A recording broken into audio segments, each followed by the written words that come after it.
Hey guys, Adam with our food blog, HealthyThaiRecipes.com. So it's chilly outside right now, and honestly, Gourmet Ads told me that a trending topic is chili. So today I woke up and it was a balmy, I think like 80 in Houston, Texas, and outside the trees are like going back and forth, and the windows are making that noise they make when the cold front comes through. That kind of creepy wind sound. So it's a good day to make chili, as good as any.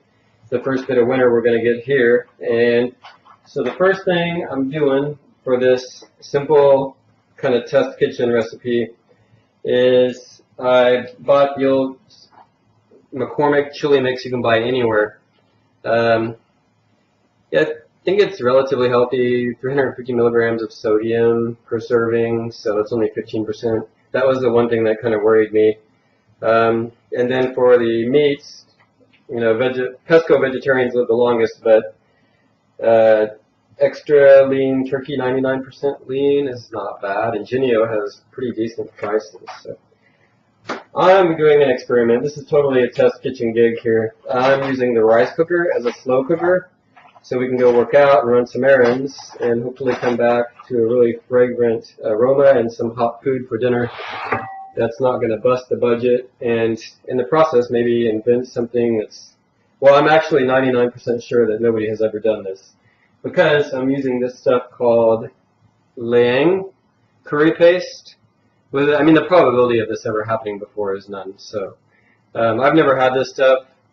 It smells good. It's kind of the stuff you put in wild curry, which is a hot kind of curry, like a jungle curry or a wild curry is what my wife is telling me. So after you brown your turkey, there it is. I just got done browning it on like medium high. Then I'm just going to take this stuff, all of this ingredients. If you go to HealthyThaiRecipes.com and look up Thai chili, you'll find it. I'm using some wild rice. Typically in Texas chili you have beans, corn, tomatoes, and we're not using beans or corn, so I'm going to use this wild rice. I'm going to use 1 cup of free-range chicken low sodium broth, so I'm going to put that in first. And then let's see how much rice is here. I'm going to do like a ½ cup of this wild rice, which will get a little bigger. It's brown, kind of to replace the brown beans. So it's about a ½ cup of the wild rice. Throw that in there. And then, because we're in Texas, instead of the McCormick suggested, the diced tomatoes, we're using these, Rotel. It's kind of more a southwestern style, some Mexican style with lime and cilantro.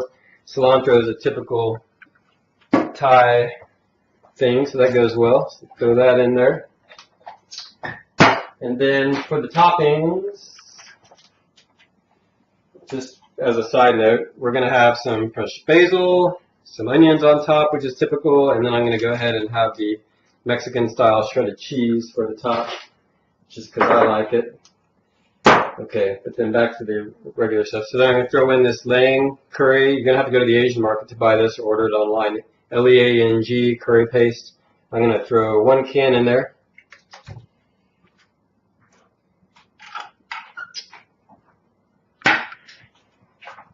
And there goes the chili powder. This is an easy recipe because that's all you have to do. You just buy it, make your list of ingredients, go to the store, buy them, and then just throw them all together and leave. And come back when it's all cooked. So I'm putting in my browned turkey. And then, see, because I'm calling it Thai chili, I have to put in some chili. So, how much, Maud? It's the paste, so I'm going to put in here, and you can always change it. I'm going to put in like of this chili paste. like a teaspoon for this whole thing. Whoa, where'd you go? Still okay, still on. Just like a teaspoon, and then you can always put more in. Because we already have a chili powder, and we're just going to add for the, here's my pot. Just for the sake of making it a fusion recipe and making it Thai chili because it sounds good together. Let's see. And then I'm going to add another cup of water. And then that's also going to help me get the rest of that rice in there.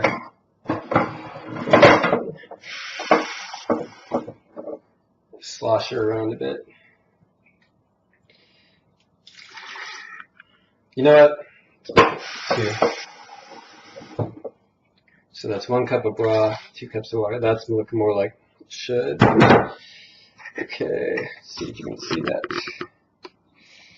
So then we've got the controls. I'm going to stir it all together, turn it on brown rice since I used a wild. And brown rice is a kind of a high fiber variety.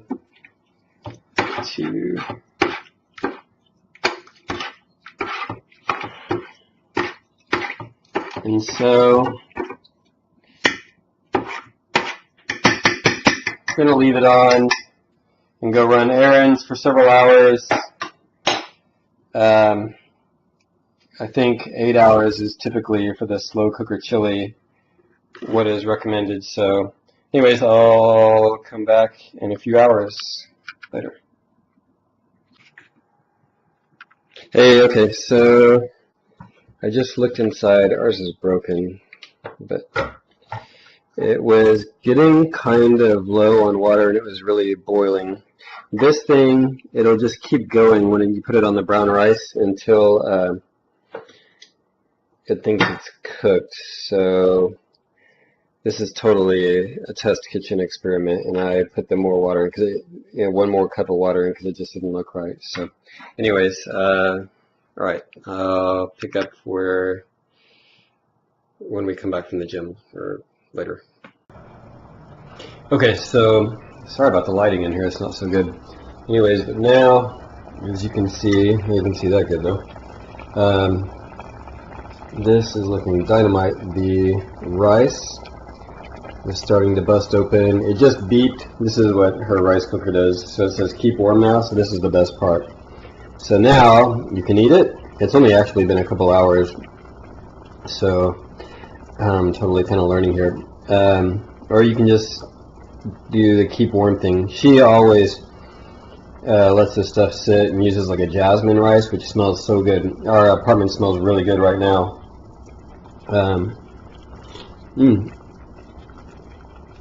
So I'm tasting it, and it's perfect.